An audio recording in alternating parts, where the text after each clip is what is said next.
मोदी के जुमलों से अब देश की जनता ऊब चुकी है। अब वो इनके झांसे में नहीं आती है, अब वो इनकी बातों पर यकीन नहीं कर रही है। इसका सबसे ताजा उदाहरण देखने को मिला है सोना बाजार में। याद होगा आपको, प्रधानमंत्री नरेंद्र मोदी ने कुछ दिनों पहले ही देश की जनता से अपील की थी कि 1 साल तक सोना मत खरीदो, विदेश मत जाओ, पेट्रोल कम इस्तेमाल करो।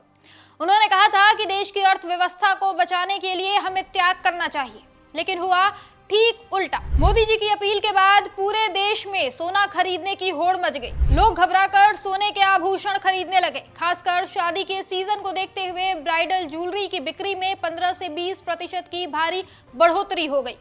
सिर्फ 2 दिनों में ही कई शोरूम लगभग खाली हो गए। हालांकि ये कोई सामान्य खरीदारी नहीं थी, ये पैनिक बाइंग थी।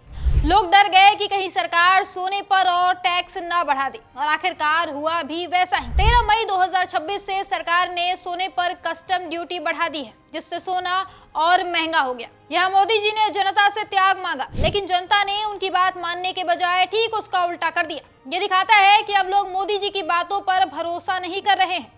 उन्हें लगता है कि ये सिर्फ जुमलेबाजी करते हैं। जब प्रधानमंत्री कहते हैं सोना मत खरीदो, तो जनता सोचती है जरूर कोई बड़ी समस्या आने वाली है, इसलिए जल्दी से और सोना खरीद लेते हैं। यही वजह है कि उनकी अपील का उल्टा असर पड़ा है। लेकिन दोस्तों, ये सिर्फ सोने का मुद्दा नहीं है, ये पूरी सरकार की विश्वसनीयता का मुद्दा है। 12 साल में जनता ने देख लिया कि बड़े बड़े वादे किए जाते हैं, लेकिन जमीन पर कुछ नहीं होता। अमृतकाल के सपने तो दिखाए जाते हैं, लेकिन असलियत में महंगाई बढ़ती है, रुपया गिरता है, फिर जिम्मेदारी जनता पर डाल दी जाती है। तुम बचत करो, तुम त्याग करो, लेकिन हम मौज करेंगे। लेकिन अब जनता समझ चुकी है, वो समझ चुकी है सरकार की चालों को। इसीलिए जब मोदी जी कहते हैं सोना मत खरीदो, तो लोग और ज्यादा सोना खरीद लेते हैं। सरकार ने सोचा था कि इस अपील के बाद लोग सोना खरीदना बंद कर देंगे, लेकिन नतीजा उल्टा निकला। शोरूम मालिकों का कहना है कि पिछले कई दिनों में इतनी तेज बिक्री पहले कभी नहीं देखी। ये घटना साफ दिखाती है कि मोदी सरकार की बातों पर जनता का भरोसा कम हो गया है। लोग अब उनके उपदेशों को गंभीरता से नहीं लेते। वे जान गए हैं कि आर्थिक समस्याओं की जिम्मेदारी सरकार नहीं लेती, बल्कि उसे जनता पर थोप दिया जाता है। रविवार को हम सब ने देखा कैसे प्रधानमंत्री नरेंद्र मोदी ने एक बार फिर अपनी जिम्मेदारियों से पल्ला झाड़ लिया। देश इस वक्त गंभीर आर्थिक संकट से जूझ रहा है। रुपए की कीमत लगातार गिर रही है, महंगाई बढ़ रही है। अभी आगे आने वाले दिनों में स्थिति और खराब होने वाली है। लेकिन प्रधानमंत्री ने कोविड-19 की आपदा की तरह ही इस बार भी अपनी जिम्मेदारी नहीं निभाई।